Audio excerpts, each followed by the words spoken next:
தந்தை மகன் தூய ஆவியாரின் பெயராலே ஆமேன். இயேசு கிறிஸ்துவின் அன்புமிக்க சகோதர சகோதரிகளை உங்கள் அனைவருக்கும் கிறிஸ்து இயேசுவின் அன்பு வணக்கத்தை தெரிவித்துக் கொள்கிறேன். இந்த நற்செய்தி பாகமானது லூக்கா நற்செய்தி 1ஆம் அதிகாரம் 26 முதல் 38 வரையுள்ள திருவாக்கியங்கள்.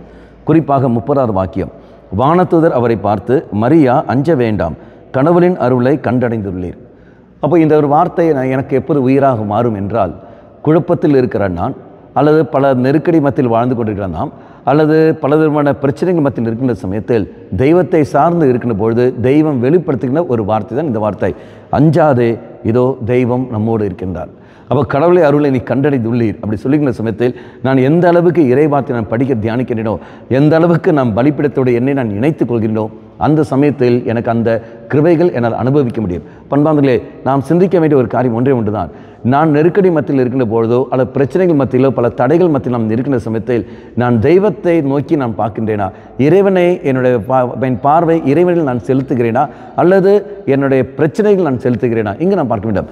மரியாவை நாம் பார்க்கின்றோம். குழப்பத்தில் ஏற்படுகின்றால், குழப்பத்தை ஏற்பட்ட அந்த மரியாவு என்ன செய்கின்றால், தெய்வத்தை உயர்த்துகின்றால். தெய்வத்தை உயர்த்தின சமயத்தில் அங்கு இறைவன் அவளுக்கு வெளிப்படுத்த பார்க்கின்றான், மரியா நீ அஞ்சாதே, நீ அஞ்சாதே, கடவுளின் அருளை கண்டடைந்துள்ளீர். அதே மாதிரி நீங்களும் நானும் பல குழப்பத்தில் இருக்கின்ற பொழுது நம்முடைய பார்வையை, நம்முடைய சிந்தனைகள் தெய்வ சனில் உயர்த்துகின்ற சமயத்தில் இது தெய்வம் நமக்கு தருகின்ற பதில்தான், அஞ்சாதே, நான் உன்னோடு இருக்கின்றேன், தெய்வத்தின் அருளை நீ கண்டடைந்துள்ளேன். அப்போ அந்த பிரச்சனைக்கு அங்கு முற்றுப்புள்ளி அங்கு கிடைத்து விடுகிறது. ஆக நம்முடைய வாழ்க்கையில் பல தடைகளோ பல பிரச்சனைகள் கடந்து வந்தால் நாம் சோர்ந்து போகாமல் நம் பார்வையை இயேசு மீது திருப்புவோம். நிச்சயமாக தெய்வம் நமக்கு அங்கு பதில் தருவார். கண்களை மூடிக்கொள்ளுங்கள்.